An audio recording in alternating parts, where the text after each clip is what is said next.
Welcome to the International Festival of Learning 2020. My name's Dr. Beth Mosley. I'm a lead clinical psychologist in the Psychology in Schools team that's based in West Suffolk currently. And I'm here today to present to you on COVID-19 and well-being among young people as they return to education. Now, for all of us, this last 6 months has been unprecedented.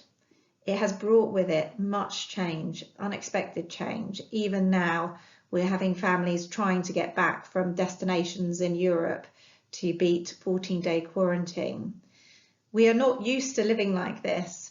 And for many young people, the changes have been very dramatic. They've not been attending school for 6 months. Again, unprecedented times.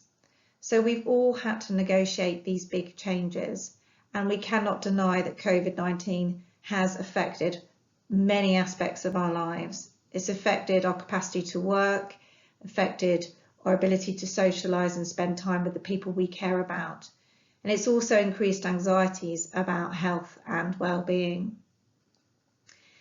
Now, at the same time as that this has brought many difficult challenges for many families and young people, it has also brought positive issues. So, for example, some families and young people have described that the opportunity to spend more time with their families has been immensely helpful for their well-being.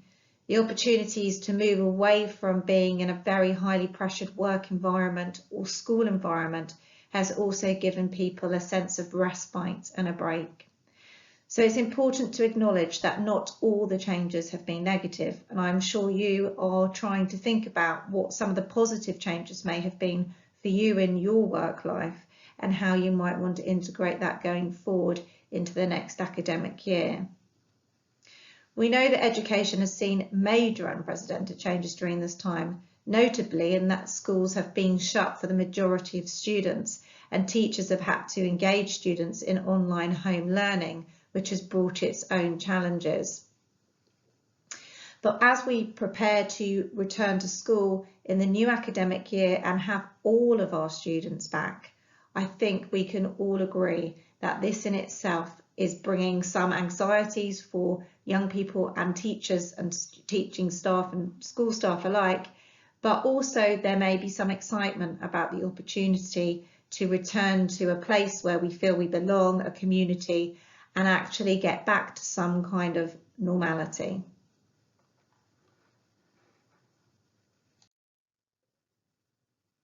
So what is the likely impact that COVID may well have had on young people whilst they've been off school?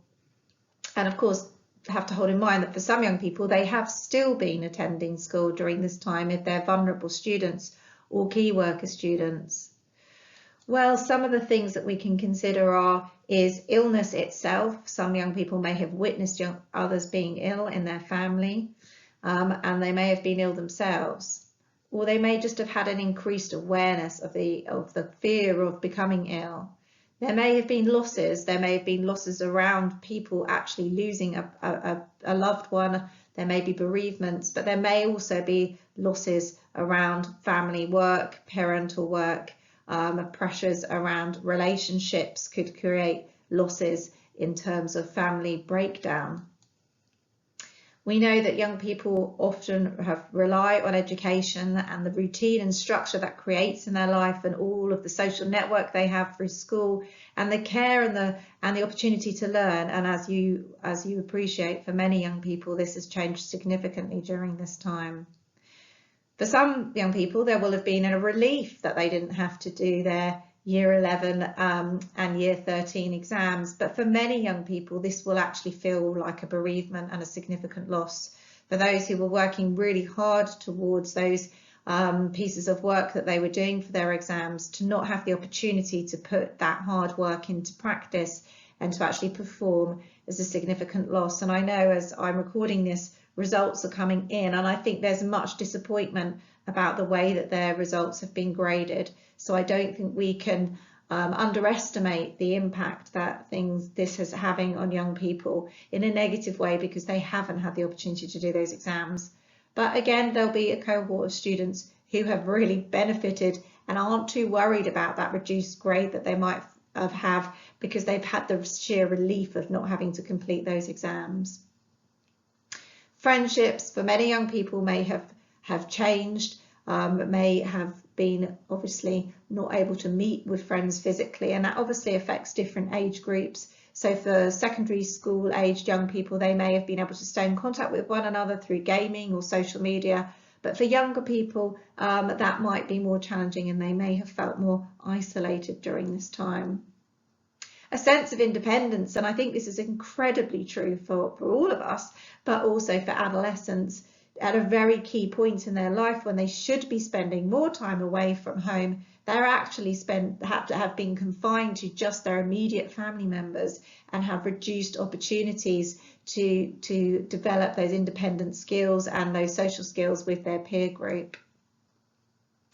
There's obviously the lost opportunities of extracurricular activities, which we know are really enriching for young people's lives. And so we might see that some young people struggling with low mood because they've not been able to participate in those things that are important and that they value. And of course, I don't think you can see this because I'm recording, but what's just come up is support systems. For many young people, school offers a huge area of support for them with their friendship groups and the staff in those schools, but not just schools, but extended family and other friendship groups within the family that could be really supportive to a young person. For some period of time during the lockdown, these children will not have had access to those support systems. And for any young person who may be having a specialist mental health service or getting support from the voluntary sector or social care, again, their care package will have significantly reduced, and they may have only had phone or online contact. So there is going to be a group of young people who have not been able to have the level of support that they will have required during the lockdown period, and actually reduction support from the life that they were leading before during a more tricky time.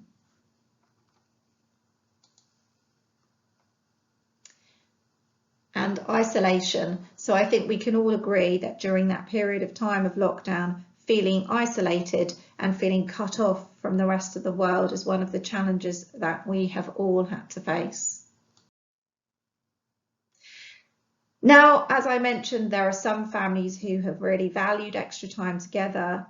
There are other families where the difficulties of being confined in a small, or not necessarily small space, but being confined in a space together for an extended period of time have led to significant problems. We know that during this period there's been a big increase in domestic violence.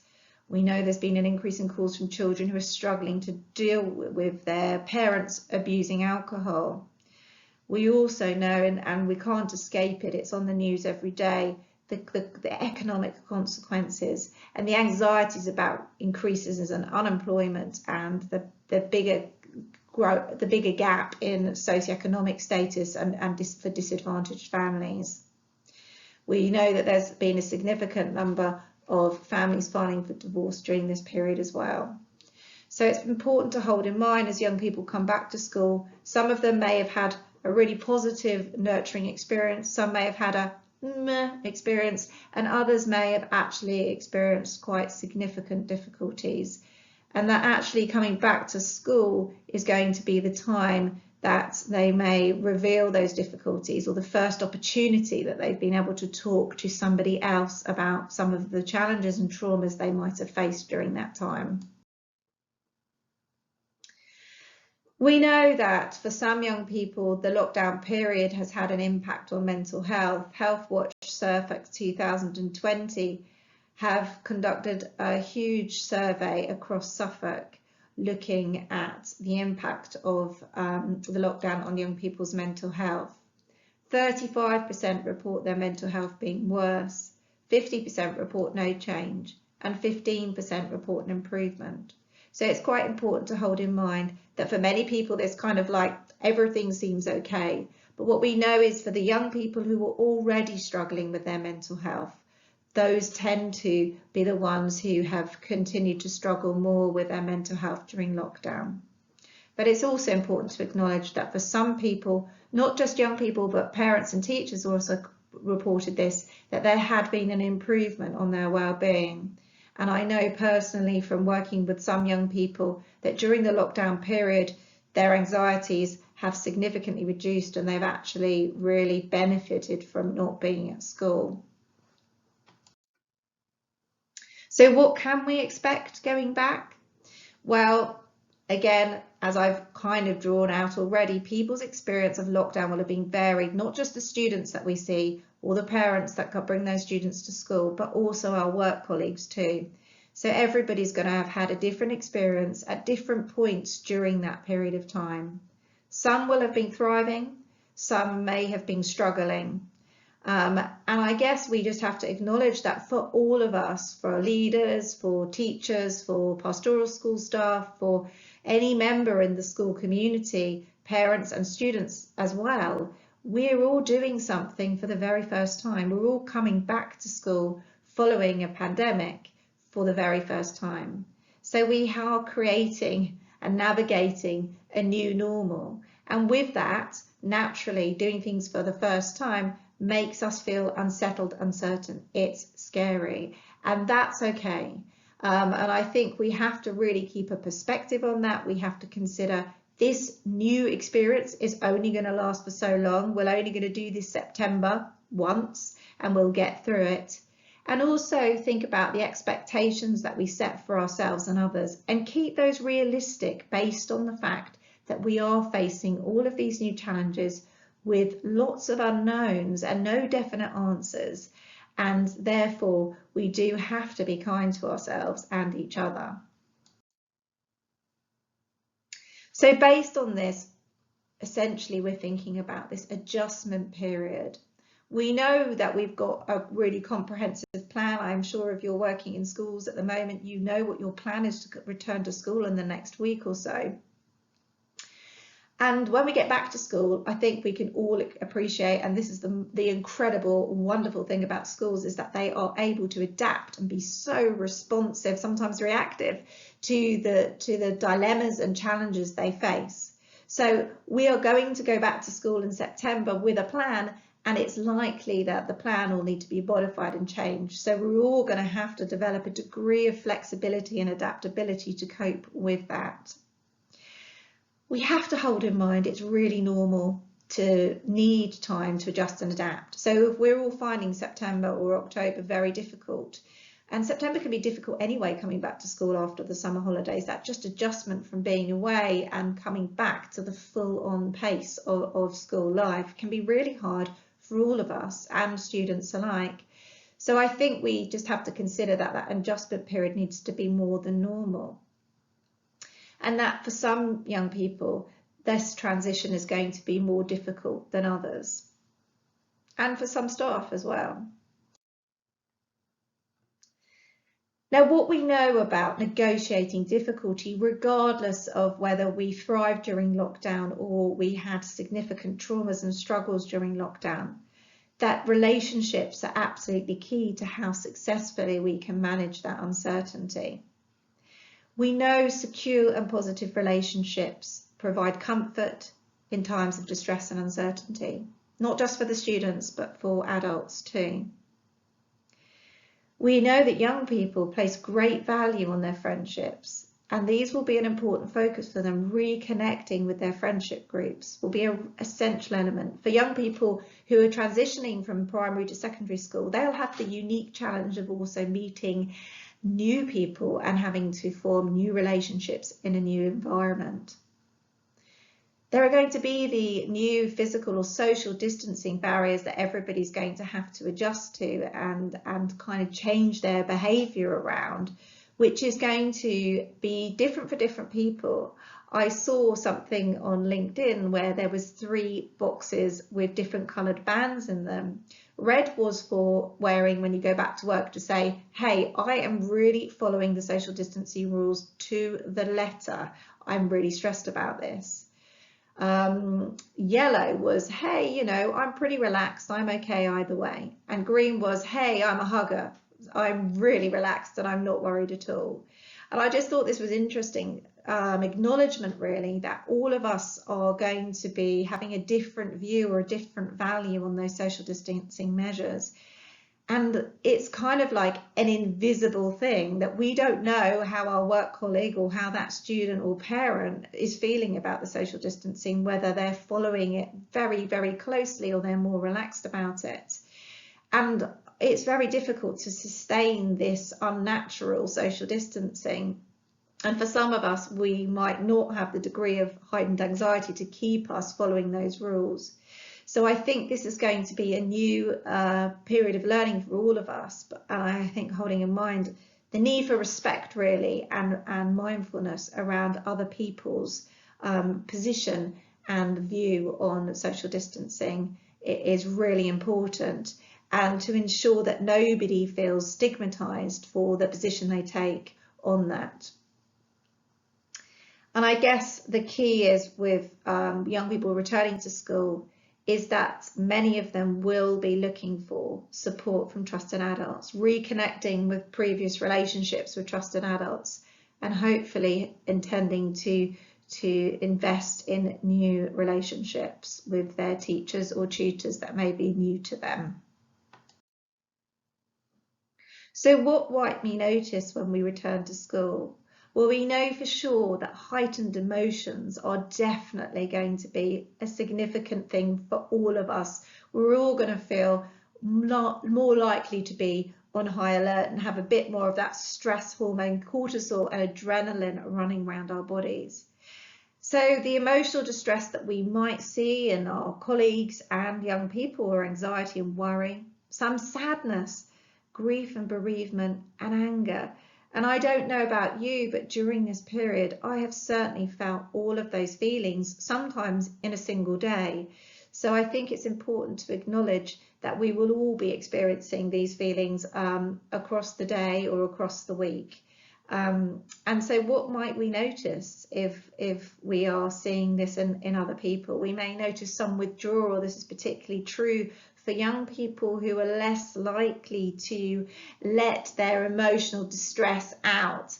And so for some young people who might not normally require extra support at school, we might notice a withdrawing of their interest or kind of social isolation.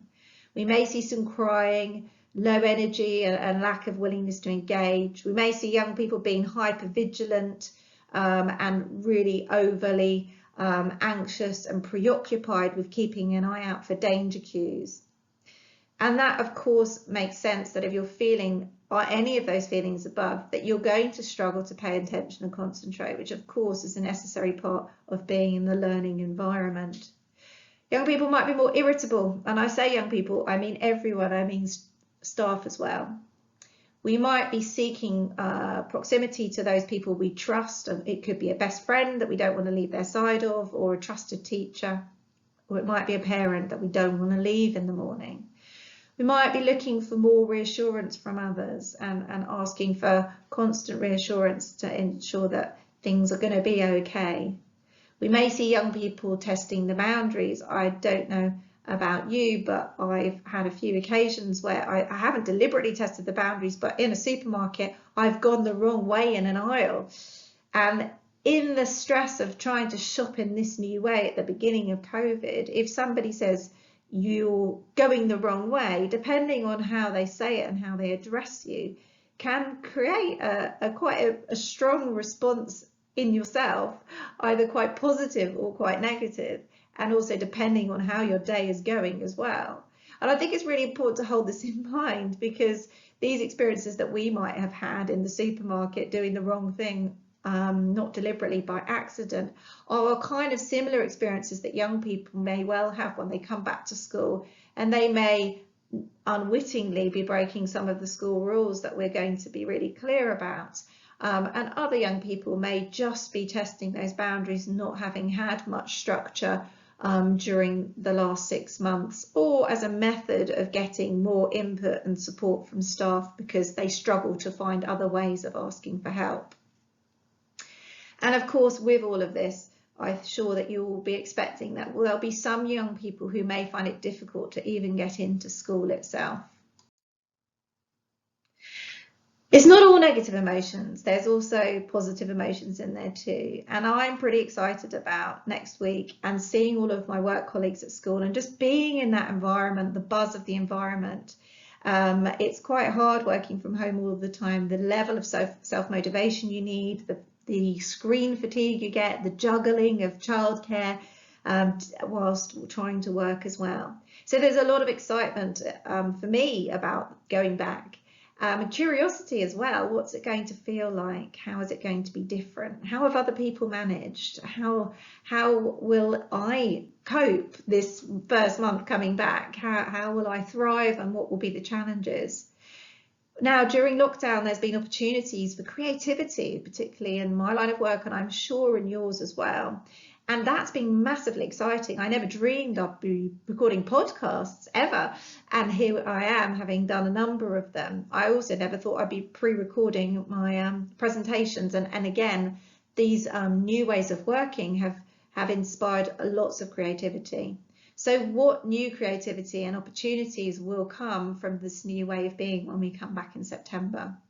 And I think we can also consider pride in our community, pride in our work colleagues, the work that has been done, and the amount of anxiety that we have had to manage and contain in ourselves in order to deliver the care that we've been giving to young people during the lockdown period. And again, we are going to have to do as we go back to work. And I imagine for many young people, they are very proud of their school and their class and their achievements at school, and having that sense of pride as they return to school and that sense of belonging in their community will be immensely positive for them.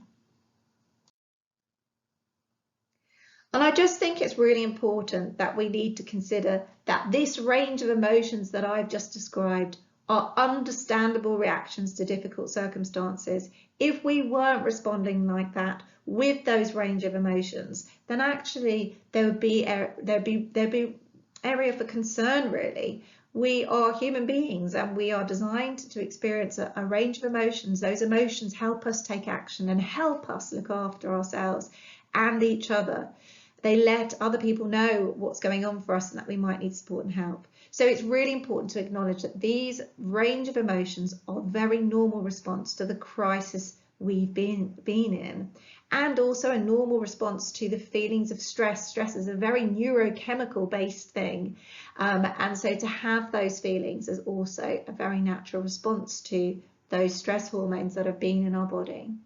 And I think what we're all trying to strive towards really in our communities, within our schools, within society more generally through this time, is this notion that it's actually okay to not be okay. And I think that's a really important part of school culture for young people and for staff, to believe that if you are really struggling, that's okay. Let's think of a way that we can give you some help or support today, so that today can be manageable, and maybe let's be creative about how we can think about the next of the week, the rest of the week, so that we can really get some support in place to help you get through. So what we know is, and what I know in my profession, is that it's just so important to not push these difficult feelings away, but instead notice them and express them. Find ways of putting words to them, or ways to share them with others, to draw them, whatever it might need to be. For me, writing is a really helpful tool for expressing the things that I just find completely overwhelming. And we know that there is something about actually writing and putting those feelings into words in that way that actually kind of helps process those difficult feelings. So I think for all of us, as we return to work, we just have to hold on to the fact we're all human, and we're all going to find this time difficult in different ways, and positive in other ways. And the importance of relationships is key. That as an individual and as I go into my workplace, there is no magic wand other than just ordinary magic. That if you're thinking, how am I going to manage giving young people what they need if they get distressed, or a staff member if they get distressed, I promise you that that young person or that staff member, what they need you to do is to be able to just spend a little bit of time truly listening to them, helping kind of allow their distress to be there. and maybe give some understanding, help make sense. So what we all need when we're distressed, whether we're a young child or an adult, is we need a degree of comfort, but we also need somebody to help us make sense of things. But the comfort comes first, because until we have that comfort, our physical system is on high alert and we can't listen to what anybody's saying. So in the first instance, I would just say, creating that space within yourself to be able to just be alongside someone. You don't have to do anything for them. You just need to be with them in that distress. And Brené Brown's got a lovely clip on empathy, which is really worth watching and exemplifies that beautifully. Every time we connect, even if it's just with a proper greeting in the morning, that time that we just spend to ask somebody how they is, but really mean it when we ask them. Every time that we offer that warmth and compassion just in our general body language and ways of being, we are offering a degree of comfort. We're offering support and help to those around us. Emotions are contagious. And if we can somehow manage to do that, we can offer that warmth and care and slow ourselves down a little bit, then actually what we'll find is that the people around us will pick up on that, and they will begin to feel those feelings and show those feelings to other people, and on it goes. You create this healthy cycle. So every time we respond with human kindness, we are helping. And so I think it's really important to hold on to that. We don't need psychologists and counsellors with years of training to provide support to people as they come back to school. What we need is for people just to be human and be kind and invest in listening and being supportive and not being too preoccupied with doing. We know one of the other things that's really critical is structure and routine. For lots of us, we've completely lost that.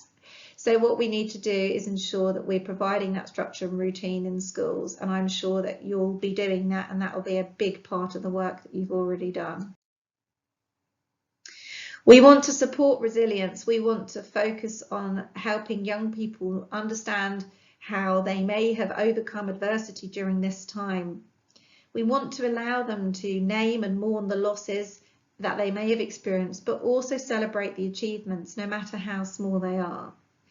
And I think what we learn about ourselves during these difficult times is the strengths we have and the capacity we have to manage them, and that we can actually rely on one another to support one another. And I think this is the most important thing, that we want the whole school experience to be about everybody being willing to be vulnerable enough to support one another.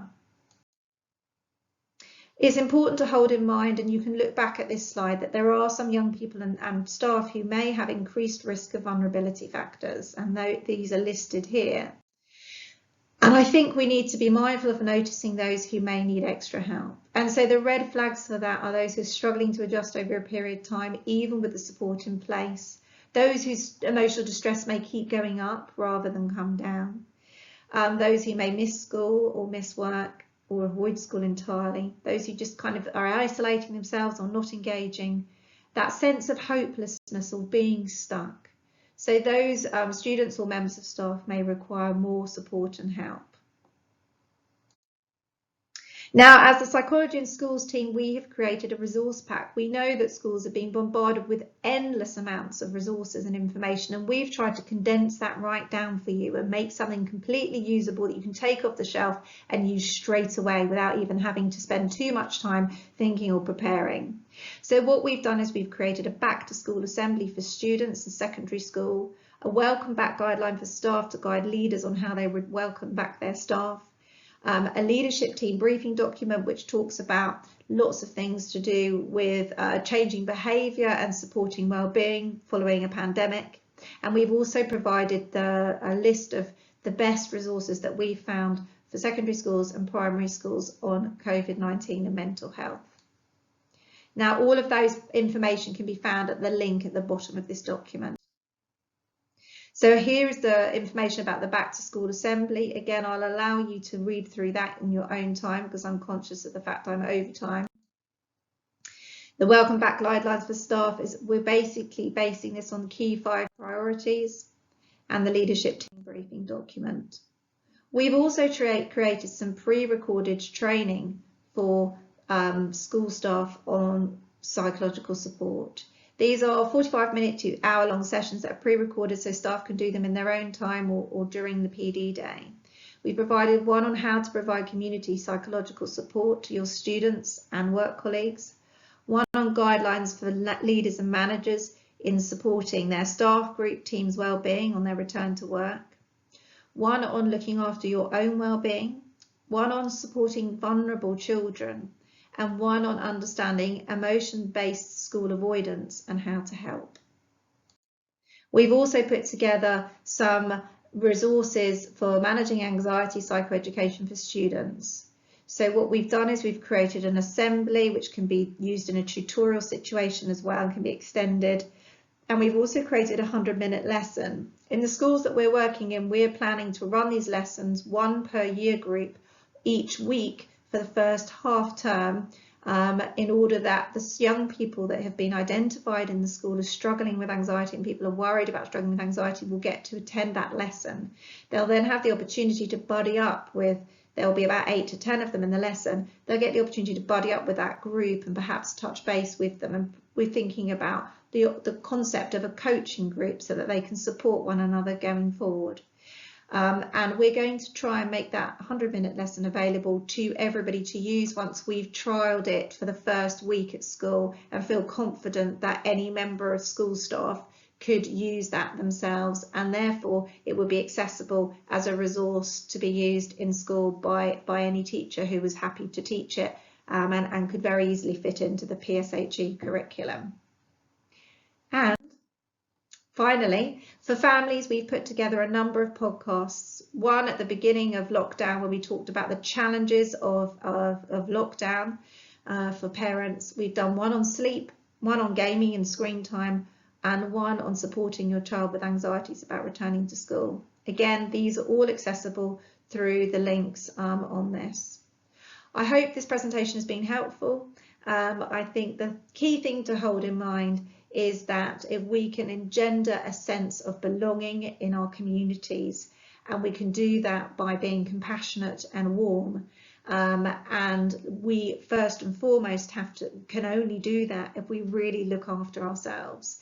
So I think supporting your own well-being and keeping your own self robust and thinking about all the strategies that you need to use to keep yourself well is key. Put yourself first, and then from there you will be able to support those around you by being available and being willing to listen and use your talents that you have, you absolutely have, to not only teach but also to support those around you in the incredible work that you do.